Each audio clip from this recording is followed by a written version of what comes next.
En el presente trabajo analizaremos el comportamiento de tres personajes femeninos en la serie televisiva Sherlock de 2010 transmitida por la cadena británica BBC.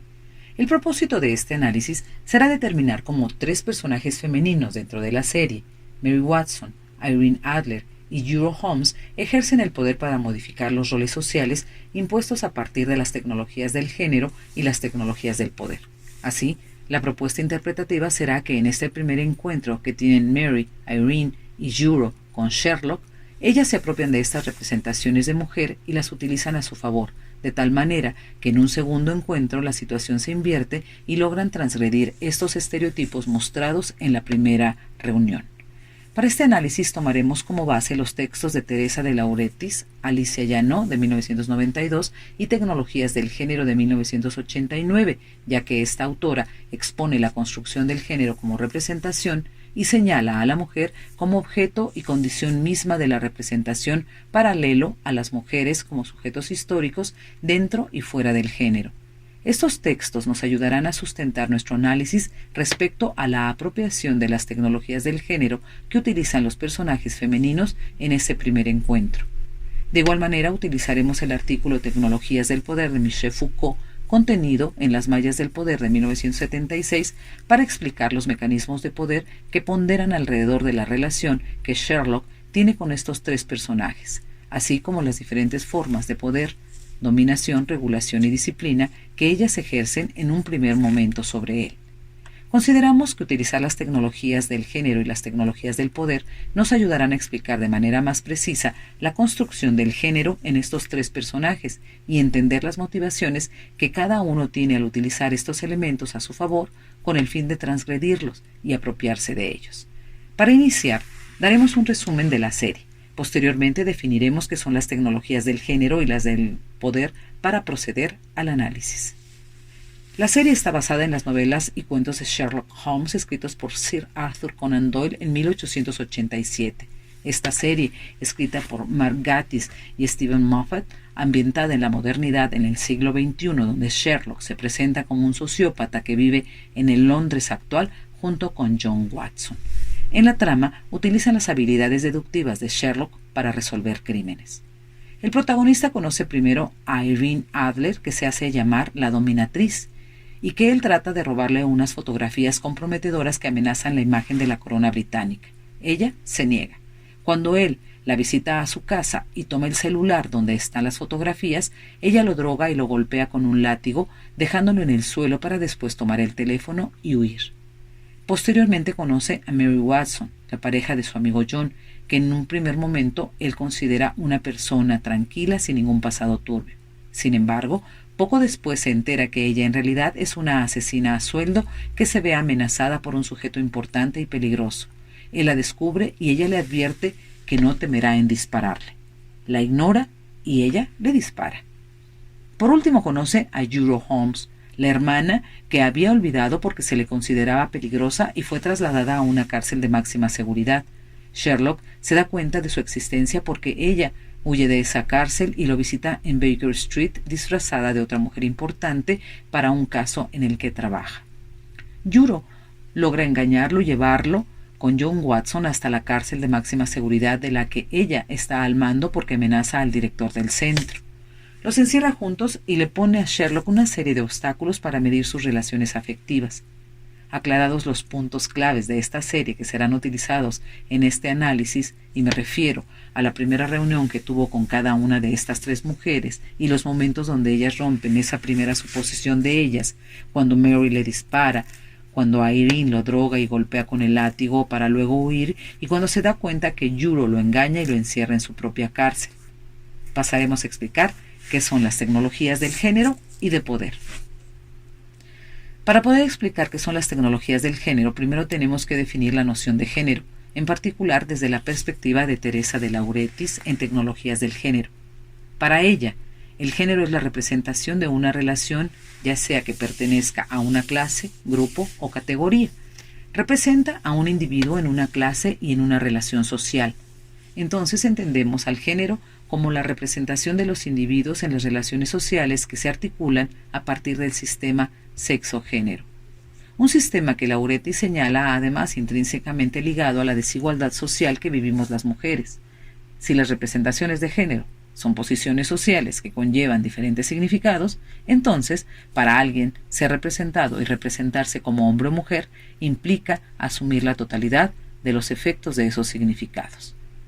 Entonces podríamos inferir que esas representaciones de hombre-mujer nos construyen de una manera determinada como sujetos sociales, y de ahí viene la construcción del género como una representación. Por ello, de lo arbitrario se configura la cotidianidad. Las tecnologías de género serían entonces todos esos dispositivos que nos encasillan en una determinada categoría, en una representación de mujer. Son dispositivos que nos influyen de manera directa a lo largo de la historia y que nos hacen asumir ciertos comportamientos. Como menciona Lauretis, estas tecnologías del género suponen un conjunto de estrategias por las cuales es construido el género. Estas tecnologías determinan todas las actividades humanas, desde necesidades básicas como caminar y comer hasta cómo pensar y reaccionar. La forma de asumir esos comportamientos se da desde diferentes espacios. El primero de ellos es la asignación de sexo al momento de nacer, incluso antes. Posteriormente a través de la familia y espacios como la escuela, donde se aprende a ser mujer u hombre. Y además de eso, estas tecnologías están presentes en las actividades cotidianas, pero también en medios de comunicación y publicidad. Con esa información podemos entender que el cine también figura como una tecnología del género, a partir de unas técnicas cinemáticas, iluminación, encuadre, edición y códigos cinémicos específicos. Por ejemplo, el sistema de mirada, que construyen a la mujer como imagen, como el objeto del deseo de la mirada del espectador. El cuerpo femenino se sitúa entonces como el lugar primario de la sexualidad y del placer visual. Se puede entender a partir de esta afirmación que las mujeres como seres sociales seguimos ligadas a esa construcción. Sin embargo, aunque esto se podría tomar como un molde inamovible de lo que significa ser mujer, ninguna es igual a otra, porque ahí intervienen aspectos subjetivos y la autorrepresentación que nos configuran como seres históricos, como seres reales, más que como objetos ausentes de representación. De ahí la importancia de revelar los discursos de apropiación de la construcción de la mujer para escuchar sus verdaderas voces. Como menciona Lauretis en Alicia Llano, la mujer no puede transformar los códigos, solo puede transgredirlos, crear problemas, provocar, pervertir, convertir la representación en una trampa. Y ahí es donde interviene este análisis. En este espacio entre la representación heteronormativa y la posibilidad de que esta representación en realidad se puede pervertir, que sea una trampa donde las mujeres se apropien del espacio y puedan ejercer el poder. Michel Foucault, en Las mallas del poder, menciona a las tecnologías del poder cuando habla sobre una concepción distinta del concepto que tenemos de poder y cómo en realidad está inscrito en todos nosotros. Karl Marx menciona que no existe un poder sino varios poderes, poderes en el sentido de formas de dominación, de sujeción, que funcionan localmente. En otras palabras, no existe un poder absoluto y este no pertenece al Estado. Estos poderes son reguladores y por tanto se les considera las tecnologías del poder, ya que figuran como un conjunto de técnicas y procedimientos que se insertan tan dentro de nosotros que nos autorregulan. En palabras de Foucault, estos procedimientos de poder hay que considerarlos técnicas, es decir, procedimientos que han sido inventados, perfeccionados y que se desarrollan sin cesar. Es entendible que rechace la noción del poder como un hecho meramente jurídico y exclusivo del Estado, porque para el poder funcione no tiene que ejercerse como una jerarquía. Él considera que una de estas tecnologías del poder es la disciplina. La disciplina es, en el fondo, el mecanismo de poder por el cual llegamos a controlar en el cuerpo social hasta los elementos más tenues, es decir, técnicas de individualización del poder.